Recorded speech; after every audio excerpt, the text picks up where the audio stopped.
ఈరోజు తెలంగాణ విద్యా పరిరక్షణ committee organising secretary, all India forum for right to education యొక్క సభ్యులు ప్రొఫెసర్ లక్ష్మీనారాయణ గారు మనతో మాట్లాడడానికి వచ్చారు. వారు సెంట్రల్ యూనివర్సిటీలో ప్రొఫెసర్గా విద్యార్థులకు అనేక అంశాలపైన బోధిస్తూ ఈ మధ్య కాలంలోనే పదవీ విరమణ పొందారు.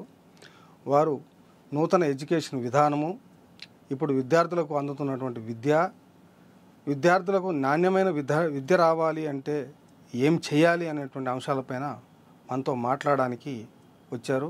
అదేవిధంగా విద్యారంగంలో వస్తున్నటువంటి పోకడలు అవి ఎటువైపు దారితీస్తున్నాయి, విద్యార్థులను ఏ వైపు తీసుకెళ్లే పరిస్థితిలో ఉన్నాయి, మనం ఏ వైపు తీసుకెళ్లాలి అనే అంశాలను కూడా మనతో చర్చించడానికి వచ్చారు. నమస్కారం సార్. నమస్తే.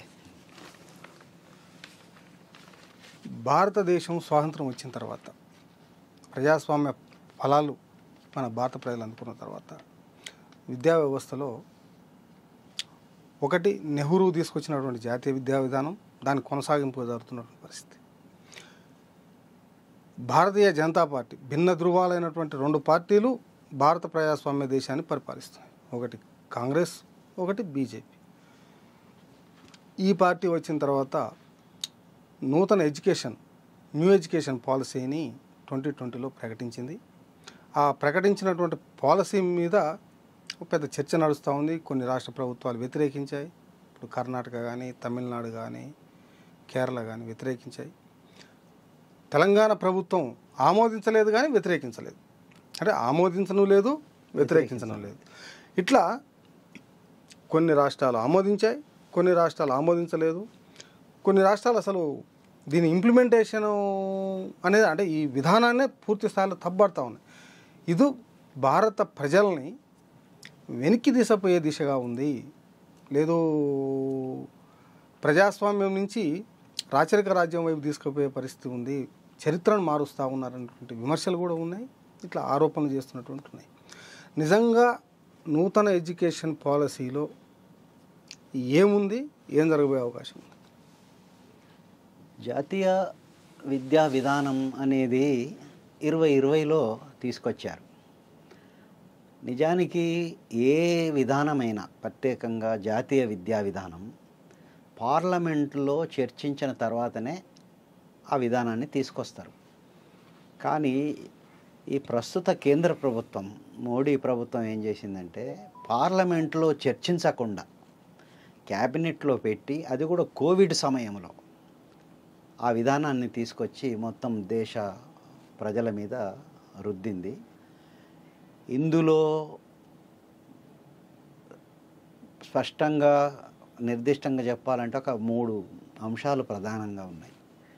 ఒకటేమో కమర్షియలైజేషన్ అండ్ కార్పొరేటైజేషన్, రెండవది సెంట్రలైజేషన్ ఆఫ్ ఎడ్యుకేషన్, అండ్ మూడవది కమ్యూనలైజేషన్ ఆఫ్ ఎడ్యుకేషన్.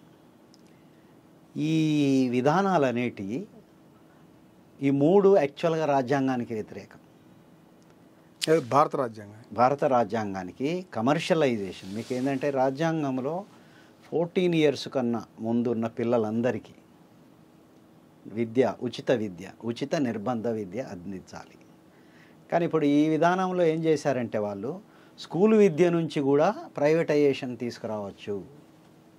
అంతకుముందు నుంచి కొంత ఉంది, ఇప్పుడు దీన్ని ఇంకా ఫార్మలైజ్ చేసేశారు. తర్వాత సరే, ఎలాగూ ఉన్నత విద్య కమర్షియలైజేషన్ అవుతూనే పోతుంది, ప్రైవేటైజేషన్, కమర్షియలైజేషన్, ఏదైనా యూనివర్సిటీలు ఉన్నత విద్య దాకా కూడా. సో దానికి ప్రధానంగా ఏంటంటే, బడ్జెట్ ఇవ్వకపోతే కమర్షియలైజేషన్ జరుగుతుంది. ఇప్పుడు విద్యకి అప్పుడు కొఠారి కమిషన్ 1964 నుంచి 68 దాకా ఆయన ఆ కమిటీ రిపోర్ట్ రాశారు. అందులో ప్రధానంగా అప్పుడు, ఎందుకంటే ఒక జాతీయ ఉద్యమము ద్వారా వచ్చిన ప్రభుత్వం కాబట్టి, ఆ రిపోర్ట్లో కూడా 6% ఆఫ్ జీడిపి విద్యకు కేటాయించాలి అని ఆయన, ఎందుకంటే అది 1990లో, ఇట్ ఈస్ 1968లో, ఎందుకంటే 6% ఆఫ్ జీడిపి ఎప్పుడైతే మనం పెడతామో, ఇక ప్రైవేటీకరణకు తర్వాత ఈ కమర్షియలైజేషన్కు అవకాశం ఉండదు. ఎందుకంటే ప్రభుత్వ రంగంలోనే నీకు పాఠశాలలు, కళాశాలలు ఎస్టాబ్లిష్ చేస్తాం, స్థాపిస్తాం, అభివృద్ధి చెందుతాయి. అయితే ఒక చిన్న డౌట్, 1968 కొటారి కమిషన్ ఏదైతే జీడిపిలో 6% ఎడ్యుకేషన్కి పెట్టాలని చెప్పి నిర్ణయించిందో, అప్పటి నుంచి ఇప్పటివరకు జీడిపి రేషియో ప్రకారం ఖర్చు పెట్టినా ఏ ప్రభుత్వాన్ని ఖర్చు పెట్టింది? అదే అయితే ఆయన ఏమన్నారు, 1986 వరకు మనం ఆల్మోస్ట్ ఏంటంటే యూనివర్సలైజేషన్ ఆఫ్ ఎడ్యుకేషన్ కంప్లీట్ చేయాలి. యూనివర్సలైజేషన్ ఆఫ్ క్వాలిటీ ఎడ్యుకేషన్ ఇప్పుడు అనవలసి వస్తుంది. ఎందుకంటే యూనివర్సలైజేషన్ అంటే మళ్ళీ క్వాలిటీ ఎడ్యుకేషన్ ఉందా లేదా అని మళ్ళీ అడగవలసి వస్తుంది. అది 86 లోపల కంప్లీట్ చేయాలని వాళ్ళు అన్నారు. అది కంప్లీట్ కాలేదు. అది అప్పటి ప్రభుత్వం కూడా 6% ఎప్పుడు పెట్టలేదు. మొత్తం ఇప్పటి వరకు 3% అరౌండే తిరుగుతుంది. సో కాబట్టి అలా ఎప్పుడైతే మీరు ఖర్చు పెట్టరో ఏమైందంటే 86లో రాజీవ్ గాంధీ కూడా ఒక జాతీయ విద్యా విధానం తీసుకొచ్చాడు, 1986 ఎడ్యుకేషన్ పాలసీ అని. ఆయన తీసుకొచ్చినప్పుడు కూడా అక్కడ కూడా మళ్ళీ 6% జీడిపి పెట్టాలని వాళ్ళు అన్నారు. తర్వాత ఏంటంటే వాళ్ళు కూడా పెట్టకపోవడం వలన అప్పుడే ఒక చిన్న ప్రొవిజన్ యాడ్ చేశారు అందులో 1986లోనే. అదేంటంటే విద్యపై పెట్టే ఖర్చు ఒక పెట్టుబడిగా భావించాలి. అంటే ఇది రెండు రకాలుగా అర్థం చేసుకోవచ్చు.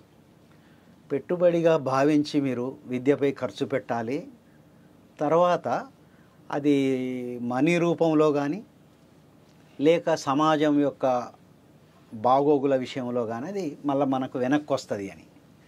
రెండవ అర్థం ఏంటంటే మీరు ఈ విద్యను ఒక డబ్బులు సంపాదించే రంగంగా చూడండి అని కూడా అనొచ్చు. ఎందుకంటే వెన్ యూ సే పెట్టుబడి అంటే ఆచరణలో అదే అయింది కదా, అంతే కదా. సో పెట్టుబడి అంటే ఏంది? పెట్టుబడి అంటే దానికి లాభాలు ఉండాలి, దాన్ని రేట్ ఆఫ్ రిటర్న్ అంటారు. రేట్ ఆఫ్ రిటర్న్ అని అంటే మనము వ్యక్తులకు అనడం వేరు. ఇప్పుడు నేను ఒక కోర్స్ చేస్తున్నా, నాకేమైనా ఉద్యోగం వస్తుందా లేదా అని నేను అనడం వేరు. ప్రభుత్వమే నేను ఇన్ని డబ్బులు పెట్టినా నాకు ఇంత లాభం వస్తుందా లేదా అని చూడడం అనేది అది యాక్చువల్గా రాజ్యాంగంలో ఉన్న దృక్పథం కాదు అది. అయితే తక్కువ ఖర్చు పెట్టడం వలన అప్పటి నుంచి ఇప్పటి వరకు ఈ ఎడ్యుకేషన్ పాలసీలో కూడా ఏమన్నారు, రాష్ట్ర కేంద్ర ప్రభుత్వాలు కలిసి 6% జాతీయ ఆదాయంలో ఖర్చు పెట్టడానికి మనం ప్రయత్నించాలి అని అన్నారు. పెట్టాలని నిర్ణయించలే, ప్రయత్నించాలి. ఎప్పటి వరకు డేట్ లేదు. ఫర్ ఎగ్జాంపుల్ ఏంటంటే సరే ఇప్పుడు ఒక 3% ఉంది, వాళ్ళే రాసుకున్నారు డాక్యుమెంట్లో 4.4% ఉందని. సరే మనం ఒప్పుకోకున్నా ఏమనాలి, 2020లో ఈ పాలసీ వస్తే సో 2021లో మేము 5% చేస్తాం. 4.4 అంటున్నావు కదా ఆల్రెడీ, ఇంకొక దానిలో 5.5% చేస్తాం, ఆ తర్వాత 6%.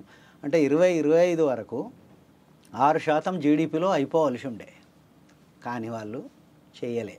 ఎందుకంటే దానికి డేట్ లేదు, ఎప్పుడు చేస్తారు, దానికి ఒక సంవత్సరం లేదు. అంటే ఏంది దాని అర్థం? చేయమనే అర్థం.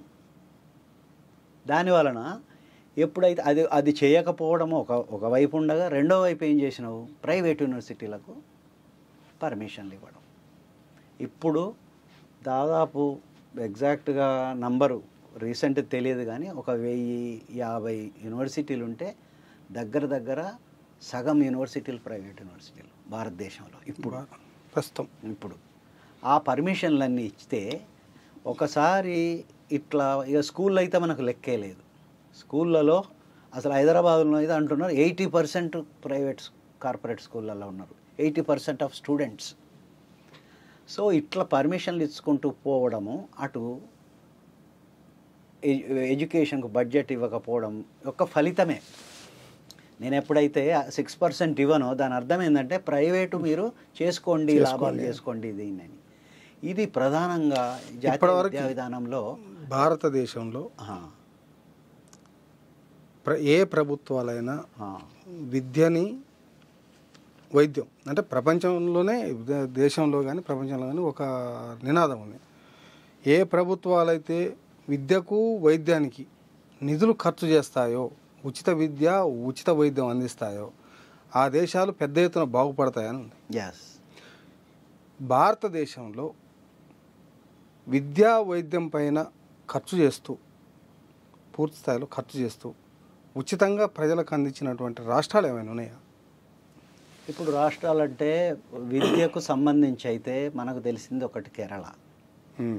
కేరళలో అక్కడ ఒక చారిత్రక నేపథ్యము, ఒక వామపక్ష ప్రభుత్వం ఉండడం వలన, అక్కడ సోషల్ మూమెంట్స్ జరగడం వలన విద్యకు ప్రాధాన్యత ఇవ్వడము, విద్యకు బడ్జెట్ మీకు ఎక్కువ ఇవ్వడం మిగతా రాష్ట్రాల కన్నా, ఇలా చేయడం వలన అక్కడ ఇప్పుడు 100% లిటరసీ ఉంది.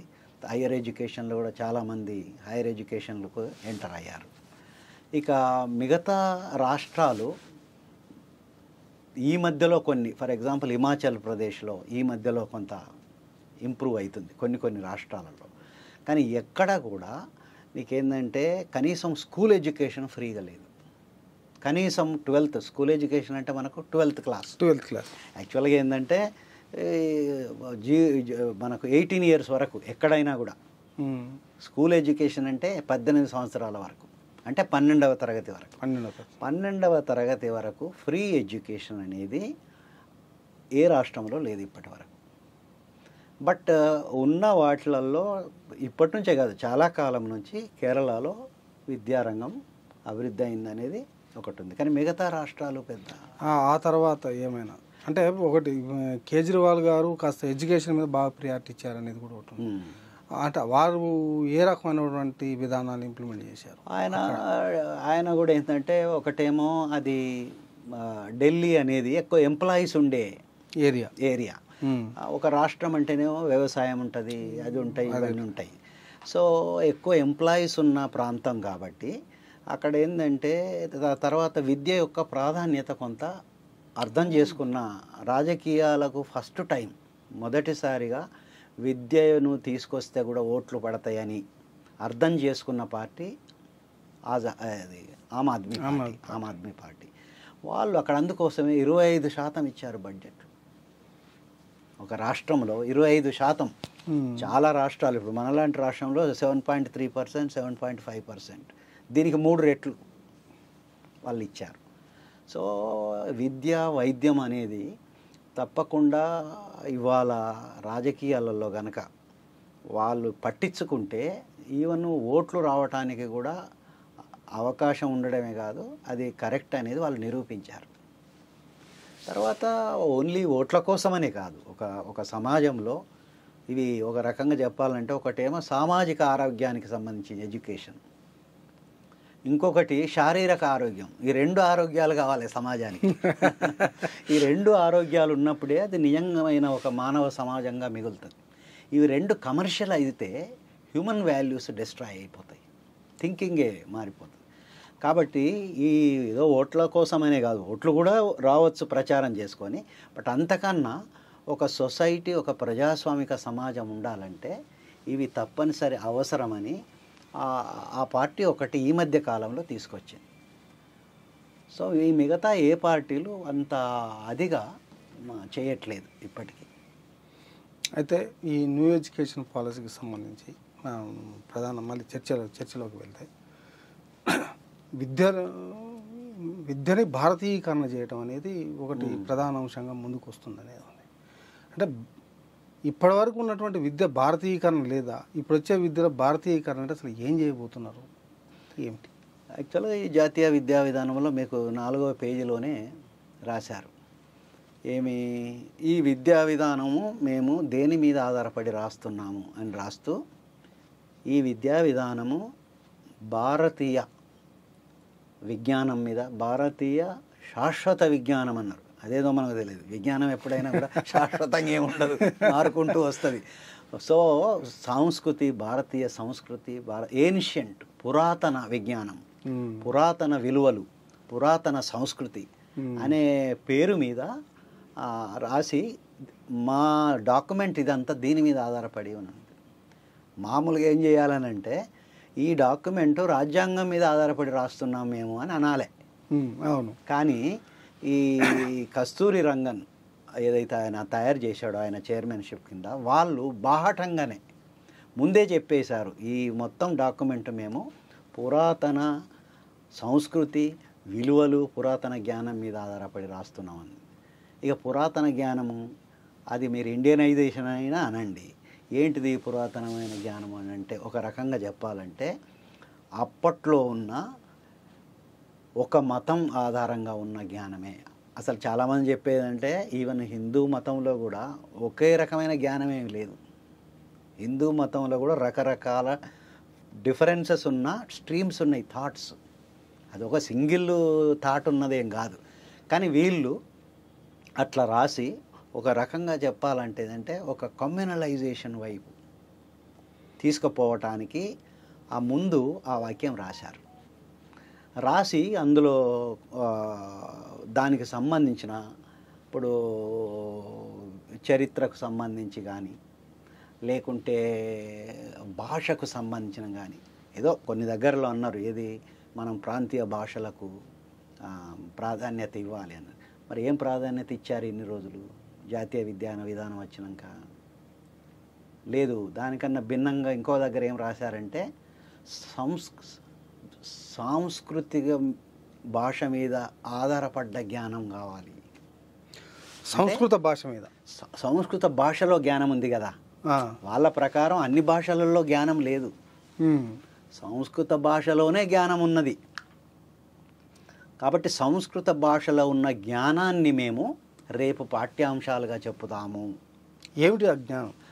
అది ఇప్పుడు ఏంటంటే సంస్కృతంలో ఏమేమి జ్ఞానం ఉంది? హిందూ మతానికి సంబంధించిన అందులో కూడా ఒక రకమైన జ్ఞానం. హిందూ మతంలో కూడా అన్ని స్ట్రీమ్స్, ఇప్పుడు అక్కడ కూడా రకరకాల స్ట్రీమ్స్ ఉన్న జ్ఞానం కాదు. అందుకోసం వాళ్ళ దృష్టి అంతా ఎక్కడికి పోయింది? ఇవాళ ఏంటంటే మీకు సబ్జెక్ట్స్లలో ప్రత్యేకంగా ఏంటంటే ఇందులో మీకు హిస్టరీ మీద ముందు దెబ్బ పడుతుంది. ఇవాళ హిస్టరీలో ఎట్లా పాఠ్యపుస్తకాలు మార్చుకుంటూ వచ్చింది కాబట్టి ఏంటంటే ఆ ఇండియనైజేషన్ అనేది యాక్చువల్గా మనం రాజ్యాంగాన్ని ఎందుకు తయారు చేసుకున్నాము? అన్ని మతాలలో ఉండే జ్ఞానం ఏదైతే మంచిది ఉంటుందో ఆ జ్ఞానాన్ని తీసుకొని నూతనంగా వచ్చిన యూరోప్లో మిగతా దేశాల్లో వచ్చిన ప్రజాస్వామిక భావజాలాన్ని తీసుకొని రాజ్యాంగం తయారైంది. ఈ రాజ్యాంగాన్ని మీరు పరిగణనలోకి తీసుకోకుండా ఏన్షియంట్ వాల్యూస్ ఏంటి, ఏన్షియంట్ జ్ఞానం ఏంటి? అక్కడనే ఇది రాజ్యాంగ వ్యతిరేకమైన భావాలు అవి.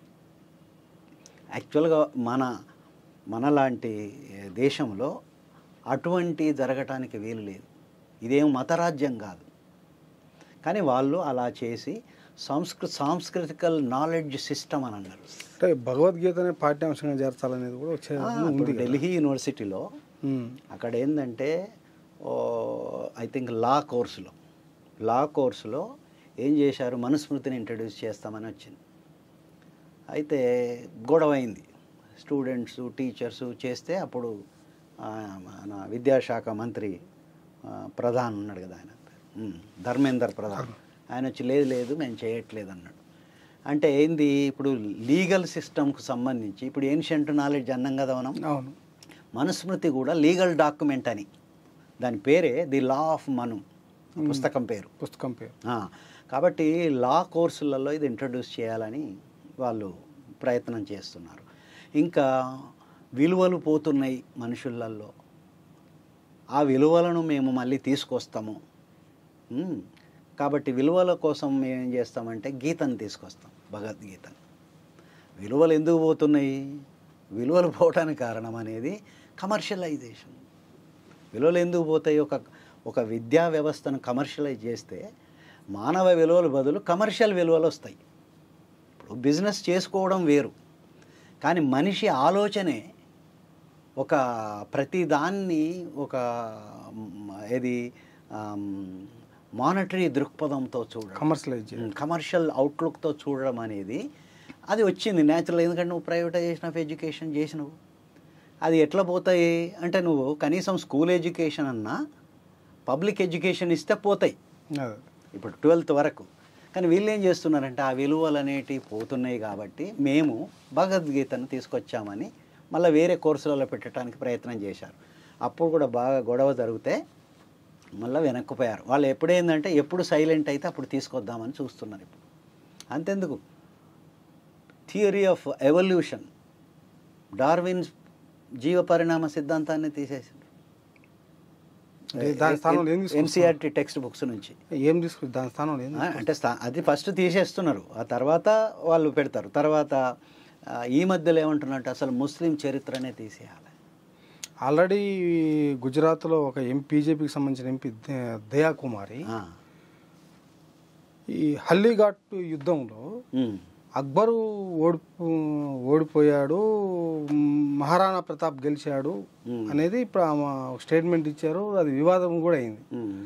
ఈ చరిత్రలో మనం చూస్తే, లోతులోకి వెళ్ళి చూస్తే హల్లీఘాట్ యుద్ధంలో అక్బర్ గెలిచాడు, రాణా ప్రతాప్ ఓడిపోయాడు. కాకపోతే తర్వాత అతను లొంగిపోయినట్టు ప్రకటించలేదు, కానీ మళ్ళీ యుద్ధం చేయడానికి సిద్ధమయ్యాడు అని. అంటే నేను లొంగిపోయినట్టుగా తను ప్రకటించుకోలేదు, ఓకే, పారిపోయాడు, కానీ ఓడిపోయాడు. కానీ మహారాణా ప్రతాపే గెలిచాడని చెప్తున్నాను. అంటే ఈ చరిత్రలో చరిత్ర అంటే ఒక వాస్తవ సంఘటనల సంక్షిప్త రూపం, సంహారం. అంటే చదువుకోవటంలో ఓ 300 సంవత్సరాలు ముస్లిం రాజులు భారతదేశానికి ముస్లింలు వచ్చారు, దండయాత్ర చేశారు, రాజ్యాన్ని పరిపాలించారు. అది ముస్లిం రాజులు ఇండియన్స్గా మారిర్రు. బ్రిటిష్ వాడు 200 సంవత్సరాలు ముస్లిం రాజులను కొట్టాడు, బ్రిటిష్ వాడు వచ్చాడు, దేశాన్ని ఆక్రమించాడు, అని మనం భారతీయులు. తర్వాత ముస్లింలు భారతీయులుగా కూడా తయారయ్యారు కదా. ఈ ఎందుకు ఈ చరిత్రని మార్చాల్సినటువంటి అంశం రావడం, బీజేపీకి సంబంధించినటువంటి రాజకీయ నాయకులు, ప్రజాప్రతినిధులు వివాదాస్పద వ్యాఖ్యలు చేయడం అసలు ఎందుకోసం జరుగుతున్నది? ఇక్కడ ఐడియాలజికల్గా, క్రిటికల్గా ఏ రకమైనటువంటి దాడి భారత సమాజం పైన జరుగుతుంది?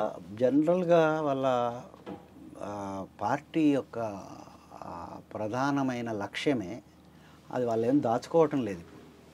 మా ప్రధానమైన లక్ష్యము హిందీలో హిందూ రాష్ట్రాన్ని నిర్మిస్తాం మేము.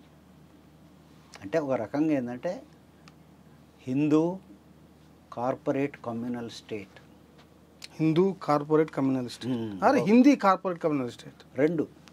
ఇప్పుడు ఎందుకంటే హిందీ నేను అనేది అంటే దాన్ని కమ్యూనలైజ్ ఎట్లా చేస్తున్నారంటే, ఇప్పుడు వాళ్ళు హిందూ రాష్ట్రాన్ని ఓపెన్గా హిందీలో చెప్తున్నారు. అంటే హిందూ మతం ఆధారంగా మేము ఒక రాష్ట్రాన్ని నిర్మించబోతున్నాం. దీనికి ఏం చేయాలి అయితే, ఫస్ట్ మీరు సమాజంలో ఏ మార్పు తీసుకురావాలన్నా ముందు భావజాల రంగంలో మారాలి. భావజాల రంగంలో ఒక రకంగా చెప్పాలంటే యుద్ధం. ఆ యుద్ధంలో ప్రజలను సమీకరించుకోగలగాలి. అందుకోసం దానికి విద్యను ఒక ఆయుధంగా ఎన్నుకున్నారు వాళ్ళు. ఎన్నుకొని విద్య ద్వారా ఏం చేయాలి, అటువంటి రాష్ట్రాన్ని నిర్మించాలంటే ఒక శత్రువును చూపించాలి. కంట్రీలోనే, ఒక దేశంలోనే ఇంటర్నల్ ఎనిమి అంటాం మనం. మన దేశంలోనే పలాని వాళ్ళు శత్రువు అని ఒక మత ఆధారంగా రెచ్చగొట్టగలగాలి. ఆ రెచ్చగొట్టగలగాలంటే ఏం చేయాలంటే ముందు నీ మతం గొప్పది అందరికన్నా, మిగతా మతాలన్నీ సెకండరీ మతమే కాదు, అసలు వాళ్ళు ఈ దేశ పౌరులే కాదు. ఒక రకంగా చెప్పాలంటే మేము చెప్పినట్టు వినండి, లేకపోతే వెళ్ళిపోండి మీరు అనేది ఒక కమ్యూనల్ భావజాలం అని. అంటే ఇక్కడ వితిన్ ద భారతదేశంలో ఇప్పుడు మీరు చెప్తున్న ప్రచారం ఆధారంగా శత్రువులు ఎవరు? శత్రువులు ఎవరు? ఈ మతానికి శత్రువులు ఎవరు? ఈ మతానికి ఇక్కడ ఈ మతం అంటే హిందూ. ఇక్కడ భారతీయ జనతా పార్టీకి అందరు హిందువులు కూడా కాదు, భారతీయ హిందువులలో ఏదో మత ఉన్మాదం ఉండాలని సాధారణ హిందువులు ఎవరు కోరుకోరు. ఏంటంటే ఒక సెక్షన్ అంటే రాజకీయాలలో వాడుకొని అధికారానికి వచ్చి ఈ దేశంలో ఉన్న కార్పొరేట్ వాళ్ళకు ఊడిగం చేయటానికి ఒక సెక్షన్ ఆఫ్ పీపుల్ హిందూ మతం పేరు చెప్పి వాళ్ళకు నిజంగా కూడా హిందూ మతంలో ఎంత నమ్మకం ఉందో అనేది ప్రశ్నే. సాధారణ హిందువులు కాదు, నిజంగానే వాళ్ళకేం పర్లేదు, దాన్ని వాడుకొని రాజ్యాధికారం రావాలని తప్ప ఆ మతం మీద ఏదో భక్తి ఉందనో, ఇప్పుడు మనకు వాళ్ళ భక్తి ఏదో బయట కూడా అప్పుడప్పుడు తెలుస్తూనే ఉంటుంది, అది కూడా కాదు. సో వాళ్ళు ఏంటంటే అది చెయ్యాలనంటే ముస్లింలు శత్రువులు ఈ దేశానికి. ముస్లింలు శత్రువులు కాబట్టి ఏంటంటే ముస్లింల చరిత్ర ఉండకూడదు అని మొన్న చరిత్ర తీసేస్తా ఉన్నా. అంటే 500-600 సంవత్సరాల చరిత్ర. ఇప్పుడు నువ్వు చరిత్ర నీకు ఒప్పుకోవచ్చు ఒప్పుకోకపోవచ్చు, కానీ చరిత్ర అనేది ఒకటి ఉంటుంది కదా, జరిగిందే కదా చరిత్ర అనేది జరిగిన చరిత్రను నువ్వు జరగలేదని వద్దని రాయొద్దని అని అంటే అది ఎంత దుర్మార్గం. అంటే అలా చేయడం ఒకటి. తర్వాత ఏంటంటే ఇప్పుడు మీరు చెప్పిన ఉదాహరణలో ఇప్పుడు అన్ని రకాల రాజులు అన్ని మతాలకు చెందిన వాళ్ళు ఉన్నారు. రాజులు అన్నప్పుడు ఏ మతమైనా కూడా వాళ్ళు రాచరికం నడిపారు, ప్రజలను దోపిడీ చేశారు, ఇదంతా జరిగింది. కానీ వీళ్ళది ఏంటంటే హిందూ రాజులు మంచివాళ్ళు, ముస్లిం రాజులే చెడ్డవాళ్ళు. కాబట్టి ఏంటంటే ముస్లింలు మనకు శత్రువులు, వాళ్ళను చూపి మిగతా వాళ్ళను రెచ్చగొట్టడం, ఎమోషనల్గా రెచ్చగొట్టి ఉన్మాదం. కమ్యూనిజం అంటే ఏంది, ఏమంటారు, ఒక కారణం లేకుండా ఉన్మాదం. అటువంటి రేపటానికే ఇప్పుడు ఇటువంటి కొన్ని ఉదాహరణలు తీసుకొచ్చి చరిత్రలో హిందూ రాజులు మంచి వాళ్ళే, ముస్లింలు చెడ్డవాళ్ళు, హిందువులు వాళ్ళు దోపిడీ చేసినా మంచి వాళ్ళే. మన తెలంగాణ సాయుధ పోరాటం అప్పుడు నిజాం ఇక్కడ ఉన్నా కూడా దోపిడీ చేసింది ఎవరు? గ్రామాలలో ఇక్కడ ఉండే దేశ్ముఖులు, దేశపాండేలు, వాళ్ళు హిందువులు కాదా? మరి వాళ్ళు దోపిడీ చేయలేదా? లేదు, వాళ్ళు మంచోళ్ళే. కాబట్టి శత్రువులంతా ముస్లిములు ఈ దేశంలో 2వ రకం పౌరులు. ఇది వాళ్ళదే కాదు, గోల్వాల్కర్ నుంచి సావర్కర్ నుంచి వాళ్ళు తీసుకొచ్చిన సిద్ధాంతం ఏంటంటే వీళ్ళందరూ మనకు శత్రువులు కాబట్టి ఉంటేనేమో మన ఆచార వ్యవహారాలను అనుసరించి ఉండాలి, లేకపోతే వాళ్ళకు సిటిజన్కు హక్కులు ఉంటాయి, వాళ్ళకి హక్కులు అవసరం లేదు అని. అందుకోసం మీరు ఇప్పుడు చెప్తారు అంత తీవ్ర స్థాయిలో ఇప్పుడు ఉందంటారు ఇవాళ. ఏది ఇప్పుడు ముస్లిమ్స్ని సెకండరీ గ్రేడ్ సిటిజన్ చూడాలనేది, లేకపోతే మీకు అంగీకరించు లేకపోతే లేదు అనేది అంత తీవ్ర స్థాయిలో ఉందా? అంత తీవ్ర స్థాయిలో ఐడియాలజీ ఉంది. దాన్ని అమలు చేయడంలో ఏం చేస్తున్నారు? ఇప్పుడు విద్యకు సంబంధించి ఏంటంటే ఫస్ట్ ఏమంటున్నారు, ఇది తీసేయి.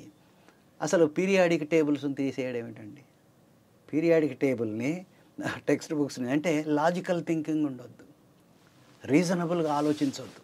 రీజనబుల్గా ఆలోచించినామనుకో, సైంటిఫిక్ టెంపర్ ఉందనుకో, అప్పుడు వీళ్ళు చేసిన ఉన్మాదం నడవదు. కాబట్టి ఏంటంటే ఆ సైంటిఫిక్ టెంపర్నిచ్చే పాఠాలను తీసేయడం ఒకవైపు, ఇంకొక వైపు ముస్లింలకు సంబంధించి వాళ్ళు శత్రువులు, వాళ్ళు మంచి వాళ్ళు కాదు, హిందూ రాజులే గొప్పవాళ్ళు అని ఇంకొక వైపు ఐడియలాజికల్ వార్ నడుస్తుందన్నమాట. అట్లా తీసుకొచ్చి ఇవంతా దేనికి చేస్తున్నారు వాళ్ళు? చివరికి రేపు వీళ్ళను సెకండరీ రేట్ సిటిజన్స్గా ఇప్పుడు బయటకు అంటలేరు అంతే, కానీ చేసేదంతా ఏముంది? పోయి ఆయన అదేంది మన బీఫ్ తిన్నాడని చంపేసేంది నువ్వు. ఎవరు రకరకాల ఆహారపు అలవాట్లు ఉంటాయి, వాటిని నువ్వు హౌ టు రెస్పెక్ట్, అంతే. కానీ ఎందుకు జరుగుతుంది వాళ్ళ మీదనే అంటే ఇదే. ఒక ముస్లింలే తినట్లేదు కదా బీఫ్, అన్ని మతాల తింటారు, హిందూ మతంలో కూడా తింటున్నారు. మరి తింటున్నారు కదా, హిందూ మతంలో నిమ్న కులస్తులు అంటే ఇవాళ దళితులు తింటున్నారు. వాళ్ళ దగ్గరికి తర్వాత వస్తున్నారు. ఫస్ట్ ఏమో అంటే వీళ్ళకు లేయర్స్, దళితులు హిందువులు కాదా అంటే లేయర్స్ ఉన్నాయి. ఇప్పుడు ఐ థింక్ వాళ్ళు చెప్పింది ఏంటంటే ఆర్ఎస్ఎస్ సిద్ధాంతకర్తలు, దేశంలో ఫస్ట్ శత్రువులు ఎవరు? వాళ్ళకు ముందు కమ్యూనిస్టులు, తర్వాత ముస్లిమ్స్. ఇప్పుడు ముస్లిమ్స్ ఫస్ట్ అయినరు, కమ్యూనిస్టులు వేరు, కమ్యూనిస్టులు కొంత వీక్ అయినరు కాబట్టి కమ్యూనిస్టులు వీక్, ముస్లింలు ఫస్ట్, తర్వాత ఇప్పుడు కమ్యూనిస్టులు, ఆ తర్వాత మెల్లగా వచ్చి ఓపెన్గా అనరు కానీ కుల వ్యవస్థ ఇలాగే ఉండాలి, దళితులు అలాగే ఉండాలి. అంటే ఈ కుల వ్యవస్థకు అంటరానితనానికి గురైన వాళ్ళు మీరు అట్లే ఉండాలి, మీ కర్మ అది, మీరు దాన్ని ఒప్పుకోండి అంతే. ఇది దేవుడే చెప్పినాక మీరెవరండి? దేవుడే ఈ దేశంలో దళితులు తక్కువ వాళ్ళని చెప్పిండ్రు. దాన్ని మనము ఒప్పుకొని ఫాలో అవ్వడం తప్ప మీరు దేవుణ్ణి ప్రశ్నించడం ఏంటి?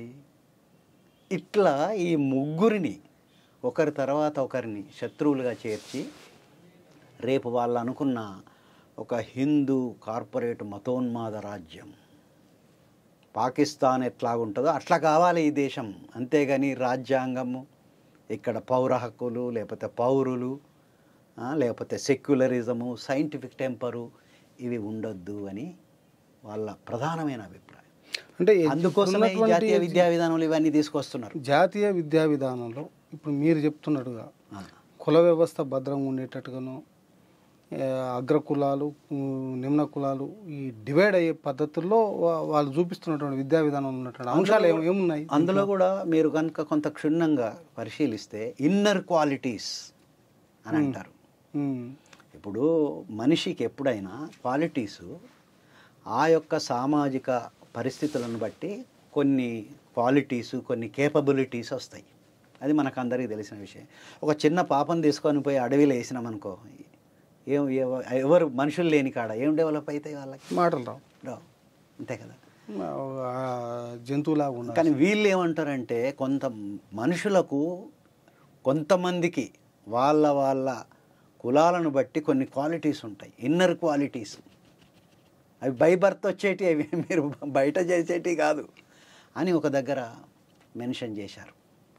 అంటే అట్లాగే ఈ సాంస్కృతిక నాలెడ్జ్ సిస్టమ్స్, మనుధర్మం, ఈ మనుధర్మం ఎందుకు తీసుకురావాలి? భగవద్గీత ఎందుకు తీసుకురావాలి? నువ్వు ఆల్రెడీ గుజరాత్లో పాఠ్యాంశం ఎందుకు చేయాలి దాన్ని?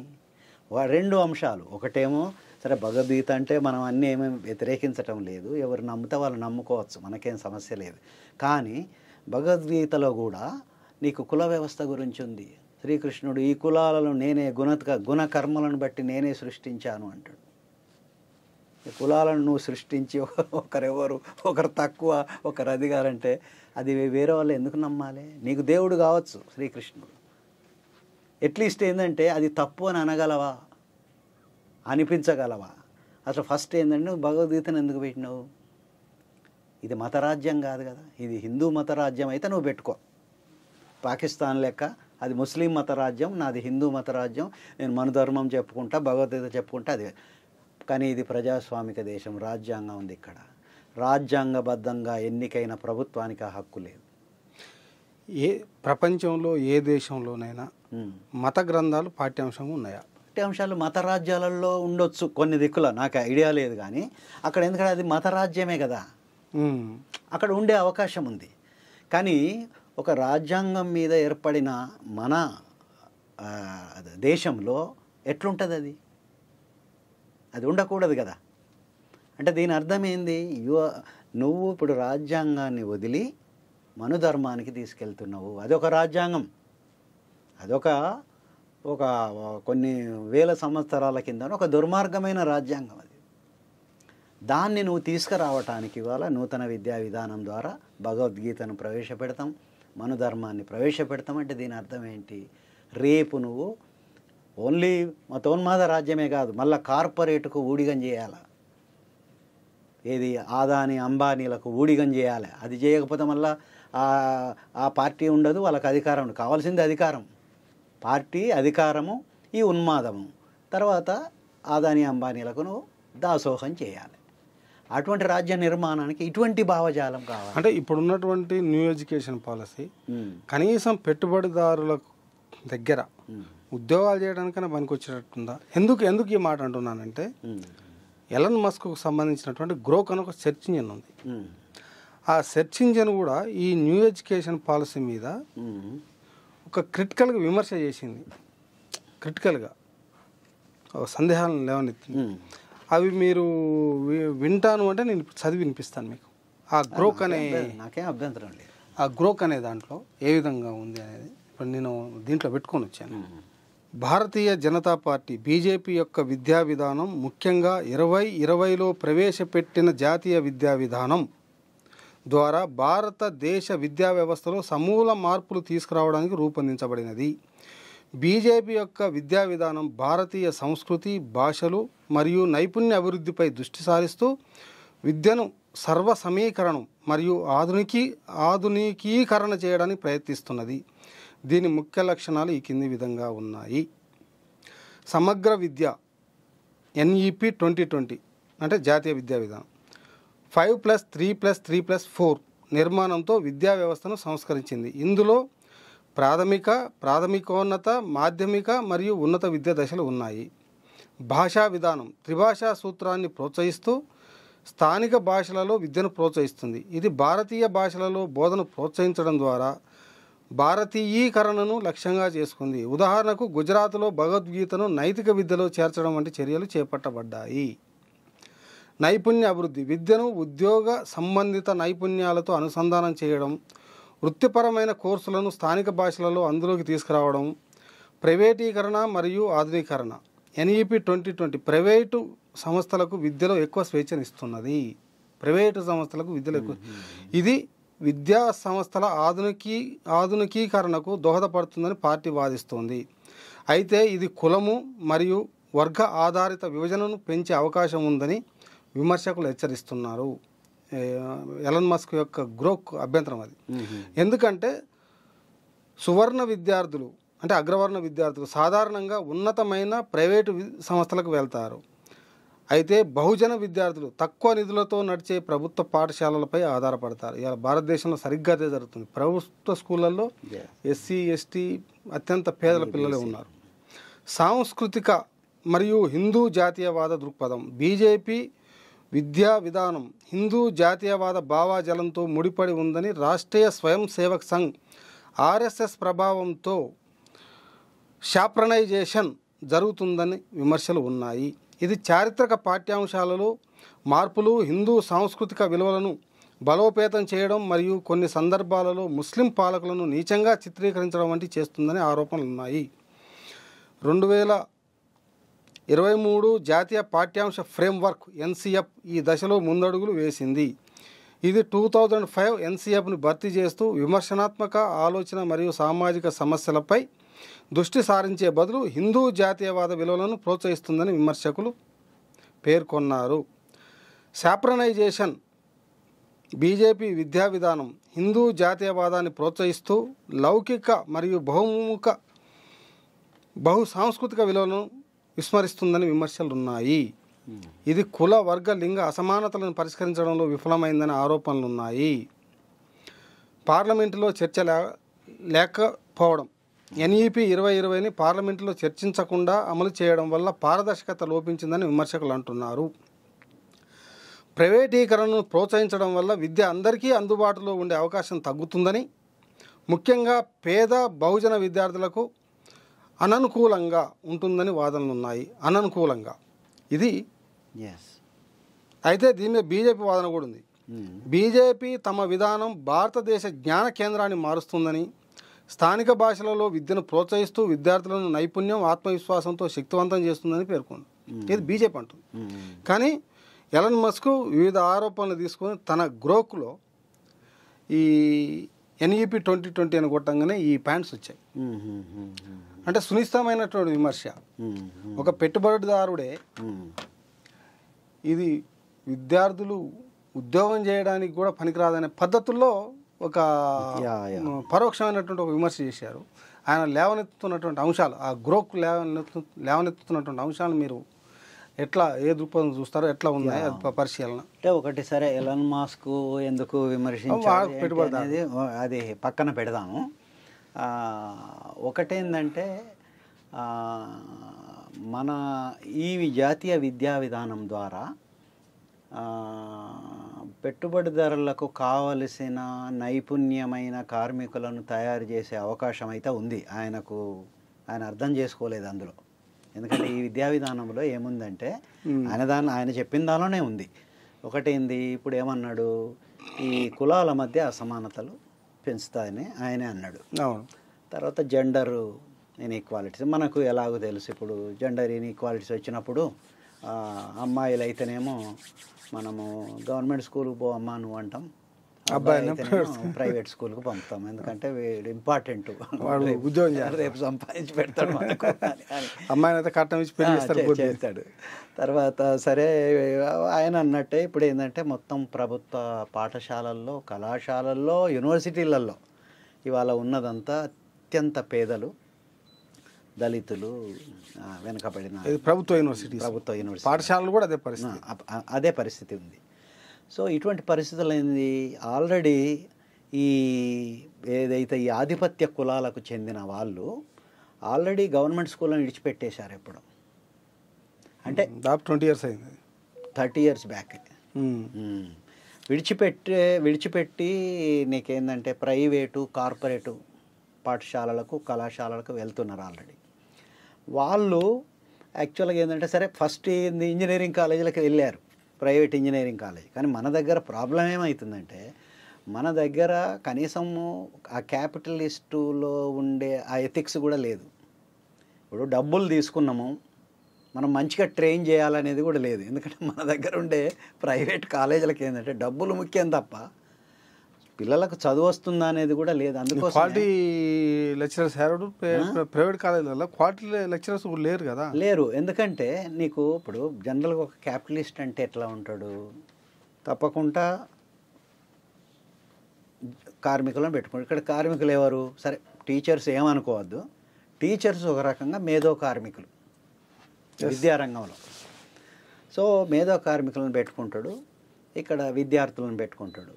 అయితే నీకు ఎప్పుడు లాభము ఇంపార్టెంట్ కదా, కాబట్టి నేను లాభం ఎక్కువ రావాలంటే ఏం చేయాలి, కార్మికులకు తక్కువ జీతాలు ఇవ్వాలి. ఇక్కడ ఎవరు, టీచర్లకు తక్కువ జీతాలు ఇస్తే ఏ టీచర్ వస్తాడు, క్వాలిఫికేషన్స్ లేని టీచర్లు వస్తారు. అంటే క్వాలిఫికేషన్ ఉంటుంది, క్వాలిటీ ఉండకపోవచ్చు. కొన్ని దగ్గర క్వాలిఫికేషన్స్ కూడా లేవు. ఇప్పుడు మీరు ప్రైవేట్ స్కూళ్ళల్లో, కార్పొరేట్ స్కూళ్ళల్లో పోతే చాలామంది ఏమంటున్నారంటే క్వాలిఫైడ్. అందుకే ఇప్పుడు మనకు రెగ్యులేషన్ లేదు ప్రైవేట్ స్కూళ్ళ మీద, ప్రైవేట్ కాలేజీల మీద. ఏం రెగ్యులేషన్ ఉంది, ఫీ రెగ్యులేషన్ లేదు, వేరే రెగ్యులేషన్స్ లేదు. ఆ లోపల పనిచేసే టీచర్లకు నిజంగా క్వాలిఫికేషన్స్ ఉన్నాయనేది తెలియదు. సో అటువంటి వాళ్ళని పెట్టుకుంటే ఏం క్వాలిటీ ఉంటుందిగా, క్వాలిటీ ఉండదు. కాబట్టి అందుకోసమే మన వీళ్ళే అన్నారు, పెట్టుబడిదారులే అన్నారు, ఇంజనీరింగ్ కాలేజ్ చాలామంది ఉన్నారు మీ దగ్గర ఇంజనీరింగ్ చదివిన వాళ్ళు, కానీ they are not fit for any job అన్నారు. సో కాబట్టి అయితే ఇప్పుడు ఏం జరుగుతుంది, కార్పొరేట్ కాలేజెస్ వచ్చినాయి, కార్పొరేట్ స్కూల్స్ వచ్చినాయి. ఈ కార్పొరేట్ కాలేజీలలో, కార్పొరేట్ స్కూళ్ళలో ఏంటంటే వాడు జనరల్గా కొంత క్వాలిటీ ఉంటుంది. ఇప్పుడు ఆక్రిడ్జ్ ఉందనుకో, సమ్ క్వాలిటీ ఉంటుంది. ఇప్పుడు పెద్ద పెద్ద రాజకీయ నాయకుల, ఐఏఎస్ ఆఫీసర్ల, ప్రొఫెసర్ల పిల్లలందరూ అక్కడక్కడ చదువుతూ ఉంటారు ఇది కార్పొరేట్ స్కూళ్ళల్లో. వాళ్ళు డెఫినెట్గా ఏంటంటే వాళ్ళకు నైపుణ్యాలు కూడా వస్తాయి. ఆ నైపుణ్యాలు క్యాపిటలిస్టులకు, ఎలాన్ మాస్క్ లాంటి వానికి మల్టీనేషనల్ కంపెనీలకు కూడా ఉపయోగపడతారు వాళ్ళు. సో జాతీయ విధానం దానికి కూడా ఫేవరబులే, దానికేం వ్యతిరేకం కాదు. కాకపోతే ఏంటంటే మెజారిటీ ప్రజల సంగతి ఏంటి అంటే వాళ్ళకేం చెప్పారంటే అదే జాతీయ విద్యా విధానంలో 6వ తరగతిలోనే మీరు ఏమన్నారు, వాళ్ళు కుల వృత్తులు చేసుకోండి. కుల వృత్తులని ఓపెన్గా చెప్పలేదు, ఏమన్నారు, గార్డెనింగ్ చేయండి, కుండలు తయారు చేసుకోండి, పాటరీ, గార్డెనింగ్, బ్లాక్ స్మిత్. 6వ తరగతిలోనే 2 స్ట్రీమ్స్ ఉంటాయి. ఒక స్ట్రీము మీరు తప్పకుండా చేయండి అన్నారు, కానీ జరిగేది అదే. అంటే చేస్తే నీకు ఉద్యోగం తొందరగా వస్తుంది అనేది కాదు. ఇప్పుడు ఒక కుమ్మరి కుటుంబం నుంచి వచ్చిన నేనేమనుకుంటా, నాకు ఇందులో నైపుణ్యం ఉంది, వీడికి పోయి ఇది ఏమవుతుందో తెలియదు, జాబులు గ్యారంటీ లేదు. ఇప్పుడు పిహెచ్డీ చేసినా కూడా గ్యారెంటీ లేదు, అది కూడా వాళ్ళే చెప్తారు మళ్ళా. సో నేనేం చేస్తుందో నాకు నైపుణ్యం ఉంది, రేపు ఏదన్నా చేస్తే నాకు బతుకు తెరువుకు ఉపయోగపడుతుందని నేను వెళ్తాను. సో కాబట్టి ఇండైరెక్ట్గా ఏం చేసిండ్రంటే కొంతమంది ఏమో అకాడమిక్ కోర్సెస్ చదువుతారు, కొంతమంది ఏమో ఈ ఒక రకంగా చెప్పాలంటే వొకేషనల్ పేరు మీద caste based courses. What are the vocational courses? Caste based courses open చేసి ఇటు పొమ్మన్నారు. అంటే దీని అర్థం ఏంది, ఇక్కడ వీళ్ళు పర్టికులర్గా ఈ జాతీయ విద్యా విధానంలో కుల వ్యవస్థను కూడా ఎంకరేజ్ చేయాలంటే వొకేషనలైజేషన్ పేరు మీద నేను 6వ తరగతిలోనే పంపించాలి. మళ్ళీ ఆ మాట అన్నాడు అది కాబట్టి అది కూడా జరుగుతుంది. ఇక్కడ ఒకవైపు ఏమో కార్పొరేట్ కంపెనీలకు కావలసిన మేధో కార్మికులను తయారు చేసే ప్రొవిజన్స్ ఉన్నాయి అందులో. వాళ్ళకి కావాల్సిన ఏంటంటే నీ కార్పొరేట్ ఓపెన్ యూనివర్సిటీలు పెట్టేశారు. అశోక యూనివర్సిటీ వచ్చింది, లక్షలాది రూపాయలు. ఇప్పుడు మా యూనివర్సిటీలలో అది 4,000 కూడా కాదు మొత్తం ఫీజు, అక్కడ మీకు 8 లక్షలు కట్టాలి అశోక యూనివర్సిటీ. సో డబ్బులు ఉన్న వాళ్ళు, ఆయన అన్నట్టు కొంత ఆధిపత్య కులాల వాళ్ళు వెళ్తారు ఆడికి. వెళ్ళి వాళ్ళు రేపు అమెరికాకి వెళ్ళొచ్చు, అక్కడికి వెళ్ళొచ్చు, అది వేరే విషయం, ఎక్కడ వెళ్ళొచ్చు, మల్టీనేషనల్ కంపెనీలో వర్క్ చేయొచ్చు వాళ్ళు. 2 సెక్షన్స్ ఉన్నాయి. ఈయన అన్నది ఏంటంటే ఓన్లీ కార్పొరేట్ కంపెనీలకు కూడా అక్కడికి రాని విద్యా విధానం అని అన్నాడు. అది కరెక్ట్ కాదు. 2 వైపులా ఎక్కడికి వస్తుంది. కార్పొరేట్ విద్యా విధానానికి ఎక్కడికి వస్తుంది, ఇటు కమ్యూనలిజానికి ఎక్కడికి వస్తుంది, తర్వాత ఇటు కుల వ్యవస్థ బలోపేతం చేయడానికి కూడా ఎక్కడికి వస్తుంది. అన్నీ ఉన్నాయి అలా. సో కాబట్టి ఏంటంటే ఈ 2 పాయలుగా విడిపోయింది ఆల్రెడీ. ఇప్పుడు పేదలు, దళితులు, లేకపోతే ఆదివాసీలు, వెనక ఉంచబడిన వర్గాలు ఒకవైపు ఉంటే, తర్వాత అత్యంత ధనవంతులు, అందులో న్యాచురల్గా కొంత ఆధిపత్య కులాల వాళ్ళు ఎక్కువ ఉండడం వలన వాళ్ళందరూ నీకు కార్పొరేటు కాలేజీలు, యూనివర్సిటీల ద్వారా మల్టీనేషనల్ కంపెనీస్. కానీ వాళ్ళకు నైపుణ్యం ఉంటుంది, కానీ బానిసలు. నైపుణ్యం ఉన్న బానిసత్వ మనస్తత్వం కలిగిన కార్మికులు. అంటే నైపుణ్యం ఉండదంటే బ్రైట్, వాళ్ళకు తెలివి తక్కువ ఉండదు, తెలివి బాగానే ఉంటుంది. కానీ ఏంటంటే జీ హుజూర్ అనే మన తల వంచే జ్ఞానం, అది డబ్బుల కోసము, వాళ్ళ కంపెనీల జాబుల కోసం. ఆ మేరకు ప్యాకేజీలు కూడా అట్టే ఉంటాయి, ఆ ప్యాకేజ్ అట్లాగే ఉంటుంది. అందుకోసమే బీజేపీకి కావాల్సిన ఇది కూడా అక్కడ కూడా ఉంటుంది. నైపుణ్యం ఉంటుంది, కానీ బానిసత్వ మనస్సు ఉంటుంది. తర్వాత అన్ని రకాల అసమానతలు ఉండాలని కోరుకునే ఒక థింకింగ్ ఉంటుంది. అటువంటి వాళ్ళు ఇవాళ ఒకవైపు ఉంటారు. అంటే చాలా పెద్ద పెద్ద జీతాలు తీసుకొని, ప్యాకేజీలు తీసుకొని, but slavish. They are skilled but slavish labourers, intellectual labourers.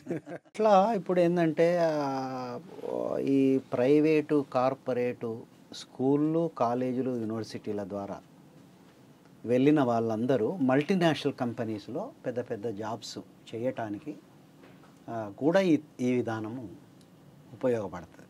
So వాళ్ళందుకోసమే బయట దేశాలకు పోయినా కూడా వాళ్ళు హిందుత్వకు సపోర్టర్స్గా మారుతున్నారు. ఇప్పుడు అమెరికాలో ఉన్న వాళ్ళు అక్కడ జాబులు చేయడానికి చాలామంది మన వాళ్ళు, తెలుగు వాళ్ళు కూడా వెళ్ళారు. వాళ్ళ జనరల్ సైకాలజీ ఏంటంటే, సరే వాళ్ళు ఒక ప్రివిలేజ్డ్ బ్యాక్గ్రౌండ్ నుంచి రావడం ఒక కారణం అయితే, ఇంకొక కారణం ఏంటంటే అక్కడికి పోయి వాళ్ళు వాళ్ళ ఫీల్డ్ వరకే లాజికల్. ఒకదానినే నేను స్పెషలైజేషన్, అందులో నేను బాగుంటా. మిగతా ఫీల్డ్ అంతా ఒక రకమైన స్లేవిష్ మెంటాలిటీతో హిందూ మతోన్మాదులుగా తయారవుతున్నారు. అక్కడ కూడా ఇక్కడికన్నా అక్కడ ఎక్కువ అని నాకు కొంతమంది చెప్తున్నారు అక్కడికి పోయిన. సో ఆ సెక్షన్ అందుకోసమే మీకు విశ్వవ్యాప్తంగా ఇప్పుడు విశ్వ హిందూ పరిషత్ ఏంది, అది విశ్వ హిందూ, ఇదే హిందూ పరిషత్. ఇక్కడికి పోయిన వాళ్ళు ప్రత్యేకంగా ఈ మధ్యలో పోస్ట్ గ్లోబలైజేషన్ పోయిన వాళ్ళందరూ, వాళ్ళకు నేషన్ లేదు, దేశభక్తి లేదు, ఏదో కంపెనీలకు పోవడం, డబ్బులు సంపాదించడం తప్ప, డబ్బులు డాలర్లు తప్ప మానవ విలువలు కానీ, సమాజం కానీ, సామాజిక మార్పు కానీ ఏమీ లేదు వాళ్ళకు. అక్కడ ఏమన్నా హిందూ సంస్థలు ఏదన్నా చేస్తే వాటిని అందులో జాయిన్ అవ్వడము ఉన్మాదం. సో కాబట్టి అది ఉంది. ఇక్కడ చదువుకోకుండా చేసేది మెజారిటీ ప్రజలను, ఇది ఉంది. ఈ 2 రకాలుగా ఉంది. ఇవన్నీ న్యాచురల్గా ఏంటంటే ఆర్థిక అసమానతలు. ఇప్పుడు ఎడ్యుకేషన్ అనేది ఒకప్పుడు ఈక్వలైజర్ అనేవాళ్ళు. ఎందుకంటే చదువుకోవడం వలన సామాజిక గౌరవమే కాదు, గౌరవము అనేది చాలా ఇంపార్టెంట్ మనలాంటి దేశంలో. ఇది ఎందుకంటే కొన్ని తరతరాలుగా మెజారిటీ ప్రజలను చదువుకోకుండా చేసిన ఒక చారిత్రక నేపథ్యం ఉన్న మన దేశంలో ఏంటంటే ఒక చదువుకోవడం కూడా ఒక సామాజిక గౌరవం. దానితో పాటు ఒక ఉద్యోగం చేయడం కూడా, అంటే నేను నా వ్యక్తిగత కులం యొక్క వృత్తిని వదిలిపెట్టి వేరే వృత్తిని చేస్తున్నాను, ఇది సామాజిక మార్పు కదా. ఇది జరగకుండా ఇక్కడ చూసుకుంటున్నారు. ఇప్పుడు సామాజిక గౌరవం ఉండొద్దు వీళ్ళకు, వీళ్ళు కుల వృత్తులు దాటి మంచి మంచి వృత్తులు చేయకూడదు. మనుధర్మంలో ఏదైతే చెప్పాడో వృత్తులు, ఆ వృత్తులే చేయాలి ఇక వీళ్ళు అని రెండు రకాలుగా సోఫిస్టికేటెడ్గా ఇది సోఫిస్టికేటెడ్గా అంతే కదా, లోపల ఉంటుంది అన్నట్టు అది ఇండస్ట్రీలో దాన్ని ఏమంటారంటే నో సార్ వొకేషనలైజేషన్ ఉండాలి సార్, మనకు చదువుకునే కోర్సులన్నీ ఏమి ఉపయోగపడతలేవు సార్. అది కరెక్టే, కానీ ఎక్కడ స్టార్ట్ చేస్తావు? 6వ తరగతిలో స్టార్ట్ చేస్తావా? 12th క్లాస్ వరకన్నా నీకు ఒక జనరల్ నాలెడ్జ్ ఉండాలి కదా, సైన్సు, సోషల్ సైన్సు, మ్యాథమెటిక్స్ ఇవన్నీ రావాలి కదా. ఆ తర్వాత మనకి ఎలాగ పాలిటెక్నిక్లు ఉన్నాయి, మనకు ఎలాగ ఐటీఐలు ఉన్నాయి, అప్పుడు చేయి, అప్పుడు ఆల్రెడీ ఉన్నాయి, నువ్వు మళ్ళీ కొత్తది ఏంది చెప్పుడు. కానీ జాతీయ విద్యాలయంలో అది కాదు, 6వ తరగతి నుంచే చేస్తాం మేము. ఇది బీజేపీ. సో ఇట్లా ఒక వైపేమో ఇది, ఇంకొక వైపేమో అది, రెండు రకాలుగా వాళ్ళు చేస్తున్నారు. ఇప్పుడు భారత రాజ్యాంగం అంబేద్కర్ నేతృత్వంలో రూపొందించబడినటువంటి రాజ్యాంగం మనం ఒక మోడల్ మనకి, ఎందుకంటే అంబేద్కరే మనకు ఈ ప్రజాస్వామ్య ఫలాలు అందించాడు. ఆయన అన్ని రకాలుగా మనం రాసుకుంటూ వచ్చాడు. కులము, వర్గము ఇవేవి ఉండకుండా అంత సమానంగా బతకాలని తీసుకొచ్చాడు. ఇవాళ మనం ఎనికిపోతాం అనుకుంటున్నాం. ఈ నూతన విద్యా విధానం మీద పార్లమెంటరీ ప్రజాస్వామ్యంలో 2 పార్టీలు ప్రధానమైనవి. అనేక పార్టీలు ఉన్నప్పటికీ కూడా 2 ప్రధానమైనవి. ఒకటి బీజేపీ, 2 కాంగ్రెస్. ఆ తర్వాత కమ్యూనిస్టులు వస్తారు. ఎందుకంటే కమ్యూనిస్టులు మొదటి నుంచి నేను దీన్ని వ్యతిరేకించవచ్చు, కానీ దేశాన్ని పాలించినటువంటి పార్టీలలో ఈ 2 కీ రోల్. ఇవాళ ప్రధాన ప్రతిపక్ష స్థానంలో ఉన్నటువంటి కాంగ్రెస్ పార్టీ, ఒక 70 సంవత్సరాలు భారతదేశాన్ని పరిపాలించినటువంటి పార్టీ. ఈ విధానం మీద ఆ పార్టీ యొక్క స్టాండ్ ఏంటి, అసలు ఎడ్యుకేషన్ మీద ఆ పార్టీ స్టాండ్ ఏంటి, ఇది బీజేపీ వాళ్ళ స్టాండ్ ఇంప్లిమెంటేషన్లోకి వస్తుంది. రైట్. వీళ్ళ ఐడియాలజికల్ థింకింగ్ ఏంటి? కాంగ్రెస్ అనేది యాక్చువల్గా ఏంటంటే గ్లోబలైజేషన్ తర్వాత దాని నేచర్ మారిపోయింది, పార్టీ నేచరే మారిపోయింది గ్లోబలైజేషన్తో పాటు. గ్లోబలైజేషన్కు ముందు కాంగ్రెస్ కనీసం అప్ టు నెహ్రూ, ఇందిరాగాంధీ కాలం వరకు అదేమంటే ఒక స్వాతంత్ర పోరాటం యొక్క ఆ నేపథ్యంలో వచ్చింది కాబట్టి పబ్లిక్ ఎడ్యుకేషన్, అందుకోసం వాళ్ళు అపాయింట్ చేసిన మన కొఠారి కమిషన్ అనేది చాలా ప్రోగ్రెసివ్ బూర్జువా వ్యక్తులు అయినా కూడా, ఎందుకంటే కామన్ స్కూల్ విద్యా విధానం అనేది అదేమి కమ్యూనిస్టులు తీసుకొచ్చింది కాదు, అమెరికాలో అమలైంది. మీకు యూరోపియన్ కంట్రీస్లో ఇప్పటికీ మీకు కామన్ స్కూల్ విద్యా ఇప్పుడు మీరు అమెరికాకు అక్కడికి పోతే 12th క్లాస్ వరకు, నేనే వెళ్ళలేదు కానీ 12th class free education and quality education. అందుకే నన్ను చాలామంది రమ్మంటారు, మీరు అమెరికాకు రండి, అక్కడ గవర్నమెంట్ స్కూల్స్ చాలా బాగుంటాయి, ప్రైవేట్ కన్నా బాగుంటాయని. అటువంటి దాన్ని మనం అమలు చేయాలి అని కొఠారి కమిషన్ రాశారు. కాంగ్రెస్ కాలంలో అది సాధ్యమైంది. సో అప్పుడు ఎప్పుడైతే నూతన ఆర్థిక విధానాలు వచ్చినాయో, గ్లోబలైజేషన్ వచ్చిందో, అందుకోసమే కాంగ్రెస్ వాళ్ళకి ఇప్పుడు నెహ్రూ చెప్పింది కూడా వాళ్ళు గుర్తుంచుకుంటలేరు. ఇప్పుడు నెహ్రూ పబ్లిక్ సెక్టర్ తీసుకొచ్చింది ఎవరు? నెహ్రూయే కదా. పబ్లిక్ సెక్టరు, మిక్స్డ్ ఆర్థిక వ్యవస్థ, మిశ్రమ ఆర్థిక వ్యవస్థ తీసుకురావడము, అప్పుడు పబ్లిక్ ఎడ్యుకేషన్, అప్పుడు ప్రైవేట్ ఎడ్యుకేషన్ లేదు కదా. ఇందిరాగాంధీ కాలంలో, నెహ్రూ కాలంలో నీకు లాభాల కోసం పెట్టే ప్రైవేటు విద్యా సంస్థలు లేవు. అప్పుడు ఏవో కొన్ని ఫిలాంథ్రఫిక్ ఇన్స్టిట్యూషన్స్ ఉండే, ఇప్పుడు మనకి ఎయిడెడ్ కాలేజెస్ ఉండే. పాపం వాళ్ళేంటి, వాళ్ళకున్న ఆస్తులు ఇచ్చి విద్యను వ్యాపింపజేశారు. మన దగ్గర కూడా చాలా ఎయిడెడ్ కాలేజ్, ఇప్పుడు మన ఇది దుర్గాబాయి దేశ్ముఖ్, లేకపోతే ఇక్కడ మన సికేఎం కాలేజ్ వరంగల్లో, లేకపోతే జవహర్ భారతి, ఇవన్నీ ఏంది, ఎట్లా వచ్చినాయి ఇవి? వాళ్ళు సొంతంగా డబ్బులు పెట్టుకొని ప్రజల్లో విద్య వ్యాపింపజేయాలని అటువంటివి తప్ప, లాభాలు చేసుకోవాలి, ర్యాంకులు కొట్టి రేపు మళ్ళీ డబ్బులు చేసుకోవాలి, ఇటువంటి అప్పుడు లేవు. కానీ కాంగ్రెస్ ప్రభుత్వానికి ఏంటంటే అదే తీసుకొచ్చింది, గ్లోబలైజేషన్ విధానాలు, ప్రైవేటైజేషన్, గ్లోబలైజేషను, లిబరలైజేషన్ తీసుకురావడం వలన ఏంటంటే ఈ విధానంలో మనము కమర్షియలైజేషన్ను వ్యతిరేకిస్తే ఎట్లా? ఇది ప్రైవేటైజేషన్ ఉంది, నేను ప్రైవేటైజేషన్ తీసుకొచ్చిన. సరే కొంచెం చేద్దామా ఎక్కువ చేద్దామా అనేది వేరే విషయం. అది ప్రైవేటైజేషన్ ఉండాలనేదే కదా నా పాలసీ కూడా. అందుకోసమే ఎక్కడో ఒక దగ్గర అది అడ్డం వస్తుంది వాళ్ళు స్టాండ్ తీసుకోవటానికి. అంటే ఎన్నికల రాజకీయాలను అపోజ్ చేయాలి, కానీ రేపు పాలసీ ఏంటి నాది సెపరేట్గా. తర్వాత కమ్యూనలైజేషన్ గురించి కూడా. ఇప్పుడు కమ్యూనలైజేషన్ అంటే ఓకే, అప్పుడప్పుడు రాజ్యాంగం పట్టుకుంటున్నారు, సెక్యులర్ అవుట్లుక్ ఉండాలని అంటున్నారు. కానీ మనం సెక్యులర్ అవుట్లుక్ అంటే ఏమిటి, ఒక సైంటిఫిక్ అవుట్లుక్ అంటే ఏమిటి, ఇందులో ఉన్నది ఏంటి? ఇందులో పురాతన జాతీయ జ్ఞానము, పురాతన జాతీయ విలువలు, సంస్కృతి అని వాళ్ళు అంటున్నారు. నేను ఎట్లా డిఫరెంటో చెప్పాలి కదా. ఆ చెప్పే పరిస్థితుల్లో కాంగ్రెస్ లేదు.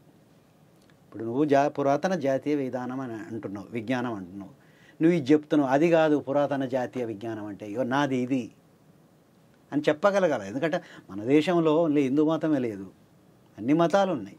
భారతదేశము వివిధ మతాలు, కులాలు, జాతుల సమ్మేళనం ఉంది కదా. ఇప్పుడు ఇట్స్ నాట్ కాబట్టి ఏంటంటే ఇప్పుడు నువ్వు దానిలో పురాతన జాతీయ విధానాన్ని భగవద్గీత ఒకటే పట్టుకొస్తున్నావు, ఒకటేమో రాజ్యాంగం ప్రకారం భగవద్గీత పెట్టడానికి లేదు అని ధైర్యంగా చెప్పడానికి లేరు వాళ్ళు.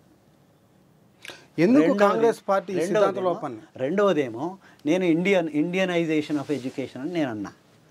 ఇండియనైజేషన్ ఆఫ్ ఎడ్యుకేషన్ అంటే పురాతన కాలంలో ఏమేమి ఏమంటారు వాటిని తత్వశాస్త్రాలు ఉన్నాయి, ఏమేమి థియరీస్ ఉన్నాయి, ఓన్లీ హిందూ మతంలో కూడా ఎన్ని రకాల థియరీస్ ఉన్నాయి, ఇవన్నీ ఉన్నాయని నేను బాహటంగా చెప్పగలగాలి.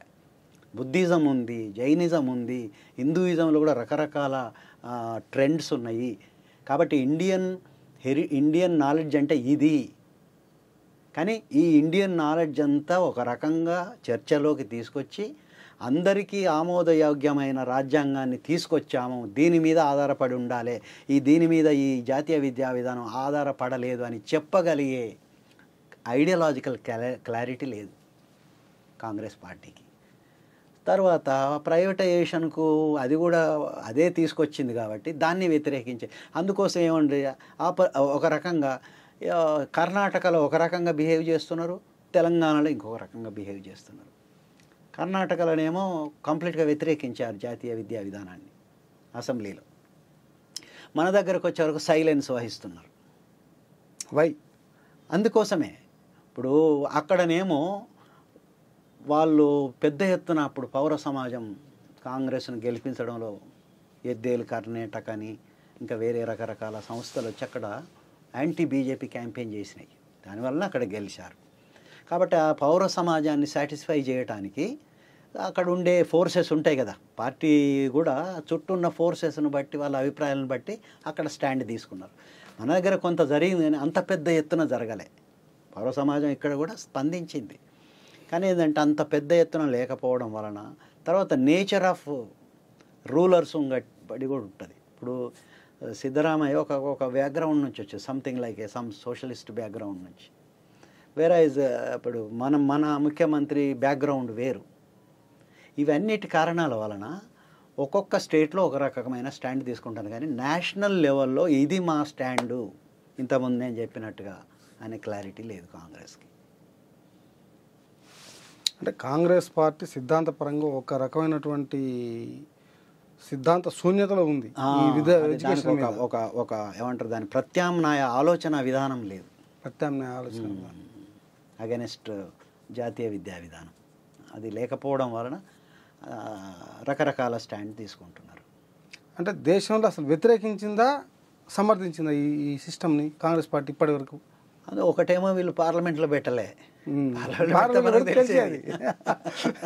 పెట్టకపోయే వరకు ఇప్పుడు బయట తన స్టేట్ను బట్టి మీరు స్టేట్లో అక్కడ ఉండే పరిస్థితులను బట్టి మీరు చేయండి అంటున్నారు. ఒక పాలసీ అంటూ నాకైతే నేను ఎక్కడ చూడలే. భారతదేశంలో పేదలకు, నిమ్న వర్గాలకి, అన్య మతస్థులకు, అంటే హిందూయేతర మతస్థులు అందరూ కూడా మన భారతీయులే. మతం ఏదైనా కావచ్చు, బుద్ధిజం కావచ్చు, క్రిస్టియన్స్ కావచ్చు, ముస్లిమ్స్ కావచ్చు, ఎవరైనా, ప్లస్ దళితులు, ఇతర రకాల అణగారిన ప్రజలు ఉన్నారు.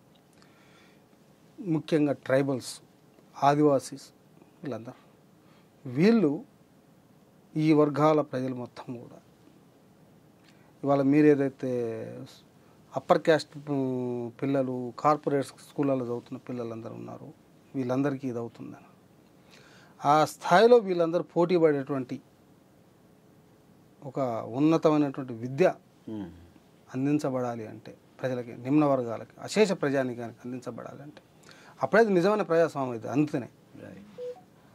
అసలు ఏమి జరగాలి, ఏమి చేస్తే ఈ ప్రజలందరికీ కూడా అంత ఉన్నతమైన విద్య అందుతుంది? Good question. ఒక పాయింట్ ఏంటంటే, అందుకే మనం మొదలుపెట్టినప్పుడు అన్నట్టు ఫస్ట్ వాళ్ళు చేయవలసింది ఏంటంటే బడ్జెట్ పెంచాలి. స్టేట్ అయితేనేమో 20% మినిమం. సరే, ఇప్పుడు మన దగ్గర ఏంది, కాంగ్రెస్ మేనిఫెస్టోలో 15% పెట్టారు. వాళ్ళే కనీసం వాళ్ళ మేనిఫెస్టోను వాళ్ళు ఉల్లంఘించకూడదు, 15% అన్న వాళ్ళు ఇవ్వాలి. అలా ఇచ్చిన తర్వాత మనం ఏంటంటే ఇప్పుడు ఈ అప్ టు 12th యాజ్ అంటే మనకు సాధ్యమైనంత వరకు ఫ్రీ ఎడ్యుకేషన్ ఉండాలి. ఫ్రీ తర్వాత క్వాలిటీ ఎడ్యుకేషన్ ఉండాలంటే ఏం చేయాలి, మనకు ప్రతి కాలేజీలో, ప్రభుత్వ కాలేజీలలో, ప్రభుత్వ పాఠశాలలో, ప్రభుత్వ కాలేజీలలో అక్కడ ఒక స్కూల్కు కావలసినవన్నీ ఉండాలి. ఇప్పుడు ఏముంటాయి స్కూల్కి? ఒక స్కూల్కి ఫర్ ఎగ్జాంపుల్ టీచర్స్ ఉండాలి. ఇప్పుడు టీచర్స్కి వచ్చే వరకు మనకేమవుతుంది, ఇక్కడ ఏమంటున్నారు వాళ్ళు, అసలు ఒక కొత్త డెవలప్మెంట్ జరిగింది ఇప్పుడు. అదేంటిది, 0 ఎన్రోల్మెంట్ స్కూల్స్. అంటే విద్యార్థులు లేని పాఠశాలలు. విద్యార్థులు లేని పాఠశాలలు అనేది ఒక కొత్త డెవలప్మెంట్ ప్రైవేటీకరణలో. అవును, ప్రైవేటీకరణలో ఉన్నత స్థాయి డెవలప్మెంట్. అది ఎందుకు జరుగుతుంది? అది ఎందుకంటే అంతకుముందు ఏం చేస్తున్నాము, సింగిల్ టీచర్ స్కూల్స్ 4500 వరకు ఉన్నాయి. ఒక సింగిల్ టీచర్ స్కూల్ అయినా అది, సపోజ్ ఆ టీచర్ రాలేదనుకో, సెలవు. టీచర్కి ఏమైనా జ్వరం వచ్చిందనుకో, స్కూల్కి సెలవు, లేదా పెద్ద వర్షం వచ్చి రాలేదనుకో ఆయన, అంతే. అక్కడ క్వాలిటీ ఏముంటుంది? అది జరుగుతుంది. ఇంకొకటి ఏం చేస్తున్నారంటే, ఇప్పుడు ఈవెన్ మన విద్యాశాఖ కూడా 60 కన్నా తక్కువ మంది విద్యార్థులు ఉంటే మేము టీచర్లను ఇద్దరమే ఇస్తాము అంటున్నారు. అంటే ఇద్దరు టీచర్నే ఇస్తాము 60 మంది కన్నా తక్కువ ఉన్న స్కూళ్ళకు అని అంటున్నారు. 60 కన్నా తక్కువ స్కూల్స్ మన రాష్ట్రంలో 14,000 ఉన్నాయి. అసలు 18,000 పాఠశాలల్లో, ప్రాథమిక పాఠశాలలో 14,000లలో మీకు 60 కన్నా తక్కువ మంది ఉన్నారు. అంటే దాని అర్థం ఏంటిదిగా, స్కూల్ మూసేస్తాం, ఇద్దరినే ఇస్తాం. ఆ ఇద్దరిలో ఒక ఆయన రాడు, ఒక ఆయన 5 క్లాసులు చెప్పాలి, 18 సబ్జెక్టులు చెప్పాలి. ఎట్లా చెప్తాడు? దీనివలన ఏం జరుగుతుంది, ఒకదేమో టీచర్స్ ఇలా, రెండవది ఏంది, మౌలిక వసతులు లేని, మాకు అప్పుడప్పుడు ఇక పేపర్లో వస్తాయి ఇక జూన్లో, ఏది టాయిలెట్ లేని స్కూల్స్ వేలాది స్కూళ్ళల్లో. ఇవాళ 6,000కు పైగా స్కూళ్ళల్లో మీకు టాయిలెట్స్ ఉపయోగంలో లేవు. ఒకటి కట్టి వస్తారాడా, వాటిగానే ఆ గోడ పెడతారు, నీళ్ళు ఉండయి. అది చేయాలంటే దానికి 2 ఎంప్లాయీస్ ఉండాలి, అంతే కదా. ఒకటేమో ఆ పారిశుద్ధ కార్మికులు ఉండరు, వాళ్ళకి ఇప్పుడు జీతాలు ఇవ్వట్లేదు. రెండవదేమో నీళ్లు లేకుండా టాయిలెట్ ఏముంటుంది, నీళ్లు ఫిక్స్ చేయరు, అది కడతారు, కట్టినమని చూపెడతారు మన డేటాలో.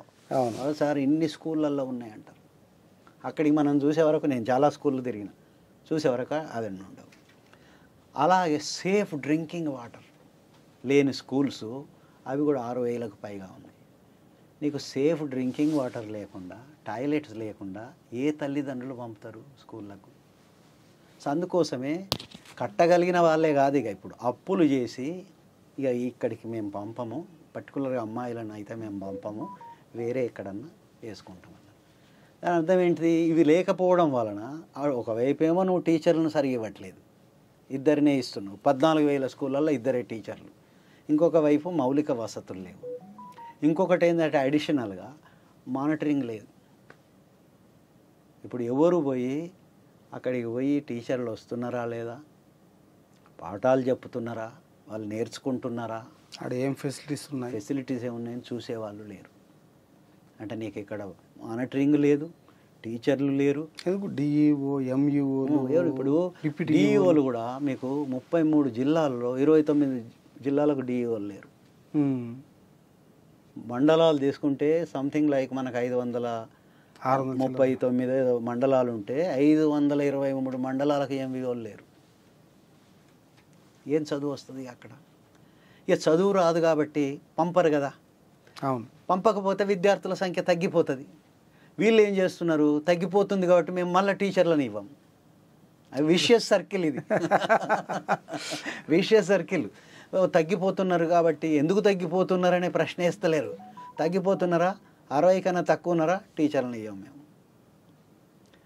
అంటే విషియస్ సర్కిల్లో ఏమైపోయిందంటే చివరికి జీరో స్కూల్స్కి వచ్చా. అందుకే మీరు చూడు, ప్రతి సంవత్సరం ఇక్కడే కాదు భారతదేశ వ్యాప్తంగా మోడీ కూడా వచ్చిన తర్వాత అప్పుడు బడ్జెట్లో 6.1% ఉండే విద్యకు, ఇప్పుడు 2.5% తగ్గించాడు.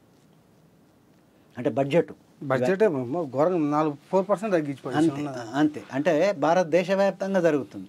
ఇక్కడ కూడా నీకు ఏమైపోయిందంటే ఈ బడ్జెట్ ఇవన్నీ తగ్గించడం వలన, ఈ మౌలిక వసతులు ఇవన్నీ లేకపోవడం వలన జీరో ఎన్రోల్మెంట్ స్కూల్స్ అన్ని ప్రతి సంవత్సరము దేశవ్యాప్తంగా 50 నుంచి 60 వేల స్కూళ్ళు మూతపడుతున్నాయి. మన రాష్ట్రంలో పోయిన సంవత్సరం అరౌండ్ 1800 స్కూల్స్ మూతపడ్డాయి. ఇప్పుడు మొన్నటి లెక్క ప్రకారం సంథింగ్ లైక్ 1980 స్కూల్స్లో ఇప్పుడు స్టూడెంట్స్ లేరు. 1980 మళ్ళీ మన దగ్గరికి ఏమొస్తారు, స్టూడెంట్స్ లేరు, ఏం చేయాలి సార్? ఏం చేయాలి అంటే మూసేస్తాం. అంటే ఎందుకు మూసేస్తావు, ఎందుకు తక్కువ ఉన్నారు స్టూడెంట్స్, ఎందుకు జీరోకి వస్తుందని అడగాలి కదా. ఈ ఆఫీసర్లకు కన్సర్న్ లేదు, ఇంకా వాళ్ళ పిల్లలు లేరు. డిఈఓ నుంచో సర్కులర్ వస్తుంది, ఏది కమిషనర్ ఆఫ్ ఎడ్యుకేషన్ గురించి, ఏది 60 కన్నా తక్కువ ఉంటే మీరు టీచర్ని ఇవ్వకండి. ఈ మధ్యలో ఒకటి వచ్చింది మొన్ననే, ఉపాధ్యాయుల సర్దుబాటు. ఈ ఉపాధ్యాయుల సర్దుబాటులో ఏముందంటే 60 కన్నా తక్కువ ఉంటే టీచర్స్ ఇవ్వకు, ఇద్దరిని ఇస్తాం. ఇంతకుముందు అనుకున్నట్టు ఇద్దరు ఇవ్వడం అంటే క్వాలిటీ ఎడ్యుకేషన్ ఉండదు. క్వాలిటీ ఎడ్యుకేషన్ ఉండదు కాబట్టి ఉన్న స్టూడెంట్స్ వెళ్ళిపోతారు కాబట్టి మూసేయి. కాబట్టి ఇది వీళ్ళందరికీ ప్రత్యేకంగా ఇప్పుడు ఇదంతా మూసివేసే స్కూల్స్ ఎక్కడ జరుగుతుంది? ఆదివాసీ ప్రాంతాలలో గూడెంలలో లంబాడి తండాలలో చెంచు పెంటలలో దూరం ఉంటాయి కదా అవి. అక్కడ ఎక్కువ మంది స్టూడెంట్స్ ఉండరు మీకు. అక్కడ ఏమంటున్నావు, ఇప్పుడు తక్కువ మంది స్టూడెంట్స్ ఉంటే వేరే స్కూళ్ళల్లో కలుపు. స్కూల్కి పిల్లగాడు ఆ స్కూల్ మూసేసి అక్కడ కలుపు. అక్కడికి ఎంతమంది పోతారో తెలియదు. రెండవది, స్కూళ్ళు మూసేయడం అనేది అక్కడే జరుగుతుంది. సో ఆదివాసీ ప్రాంతాలలో స్కూళ్ళు మూసేయడం, గ్రామాలలో స్కూళ్ళు మూసేయడం. దీని వలన ఇప్పుడు వీళ్ళకి ఇంకా హైదరాబాద్లో కూడా చాలా స్కూల్ మూతపడ్డాయి. చాలా ప్రాంతాలలో ఓన్లీ మనకు అప్పుడప్పుడు ఏంటంటే పేపర్ అది వాళ్ళ డేటాలలో ఉన్నట్టు అనిపిస్తుంది, మీరు అక్కడికి పోతే తాళం వేసి ఉంటుంది. సో కాబట్టి ఈ స్కూళ్ళ మూసివేతలు అనేది ప్రత్యేకంగా అణగారిన వర్గాలకు విద్యను దూరం చేయడానికే. సో కాబట్టి ఏంటంటే వీళ్ళు ఫస్ట్ బడ్జెట్ కేటాయించి టీచర్లను మనం ఏమంటున్నాను అంటే, ఇప్పుడు వాళ్ళు ఏమంటున్నారు 60 లోపు అంటున్నారు, అట్లీస్ట్ 1:20. అంటే ఇప్పుడు 10 మంది విద్యార్థులు ఉంటే ఒక టీచర్ని ఇస్తున్నారు. ఇంకొక 20 పెరిగిండ్రు అనుకో, ఇంకొక టీచర్ని, ఇంకో 25 వెళ్ళింది అనుకో, ఇంకొక టీచర్ని. నీకు 60 దాటితేనే ఇస్తామని అంటే 14,000 మూతపడతాయి రేపు. అలా కాకుండా కనీసం ఏంటంటే మేము 20 ఇస్తే ఒక 2 టీచర్ని ఇస్తాం, 40కి వస్తే 3 ఇస్తాం, 60కి వస్తే 4 ఇస్తామంటే కనీసం కొంత. తర్వాత మానిటరింగ్ చేస్తాం, మౌలిక వసతులు కల్పిస్తాం, దానికి కావాల్సిన బడ్జెట్ ఇస్తామంటే అది ఒకటే మార్గం ఇప్పుడు వీళ్ళకు చదువు రావాలంటే. లేకపోతే ఏంటంటే మళ్ళీ ఆ మనోధర్మం చెప్పినట్టే ఇప్పుడు పేదలు కలుస్తున్నారు. ఆధిపత్య కులాల వల్ల పేదలు కూడా, ఇప్పుడు నేను నాది ఆధిపత్య కులం అండి, నా దగ్గర కులం అండి, నాకు ఫ్రీ అంటే అశోక యూనివర్సిటీ వాడు సీట్ ఇస్తాడా? ఇయ్యడు మరి. కాబట్టి వాళ్ళు కూడా ఇప్పుడు ఏంటంటే ఈ దళితులతో పాటు ఈ ఆదివాసీలతో పాటు వాళ్ళు కూడా విద్యకు పూర్తిగా దూరం అయిపోతున్నారు. సో కాబట్టి ఇవి చెయ్యకుండా మనము వీళ్ళకి క్వాలిటీ ఎడ్యుకేషన్ ఇవ్వలేము. అందుకోసమే నేను అప్పుడప్పుడు అంటున్నా, తెలంగాణ సమాజం అజ్ఞాన సమాజంగా మారుతున్నది ఆల్రెడీ. పైనేమో విశ్వగురు అని చెప్పుకుంటాము. విశ్వగురువును అక్కడికి పోయి చెప్పేది ఏంటంటే, మా దేశంలో అజ్ఞానమే తప్ప ఇంకా జ్ఞానం లేదు అని చెప్పవలసిందే. బయటికి పోయి నువ్వు విశ్వగురువు కాదు, విశ్వగురువు ఒకవేళ నువ్వు పోయినా చెప్పవలసిందే. ఎందుకంటే ఇక్కడ ఉన్మాదం ఎప్పుడు వస్తుంది? ఎడ్యుకేషన్ లేనప్పుడు వస్తుంది. ఇప్పుడు ఎడ్యుకేషన్ అనేది మొత్తం ఇప్పుడు పాఠశాల విద్య ధ్వంసం అయిపోయింది. కాలేజీలు కూడా మూతపడుతున్నాయి. ఇప్పుడు రేపు యూనివర్సిటీలు కూడా మూతపడే అవకాశం ఉంది. ప్రైవేట్ యూనివర్సిటీలు వస్తే గవర్నమెంట్ స్కూల్ లెక్కనే చేస్తారు. ఆల్రెడీ ఇప్పుడు షిఫ్ట్ అవుతున్నారు. ఎక్కడికి? ఈ వీళ్ళన్న సనాతన ఏదో అన్నాడో, ఏమన్నారు అదే అగ్రకులం ఏదో అన్నాడు కదా ఆయన, మన సువర్ణ కాదు, సవర్ణ వాళ్ళు ఆల్రెడీ అశోక యూనివర్సిటీకి వెళ్ళిపోతున్నారు. Osmania university, Kakatiya university, SK university, SV university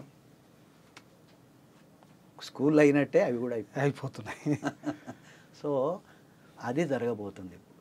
కాబట్టి ఇప్పటికైనా కూడా ఒక జనరల్ అపీల్ ఏంటంటే, చదువుకున్న అంటే ఇంతటి నిరక్షరాస్య నిరుపేద దేశంలో చదువుకున్న అదృష్టం కలిగిన కొద్ది మంది ఎవరైతున్నారో వాళ్ళు ఈ చదువుకొని వాళ్ళ తరఫున మాట్లాడవలసిన అవసరం ఉంది. వాళ్ళ గురించి వాళ్ళకు చదువు రావాలని పనిచేయవలసిన అవసరం ఉంది. లేకపోతే భవిష్యత్తు చాలా ఇంకా మామూలు చీకటే కాదు, చీకటి నుండి చిమ్మ చీకటికి పోయే ప్రమాదం ఉంది. Thank you sir. Thank you.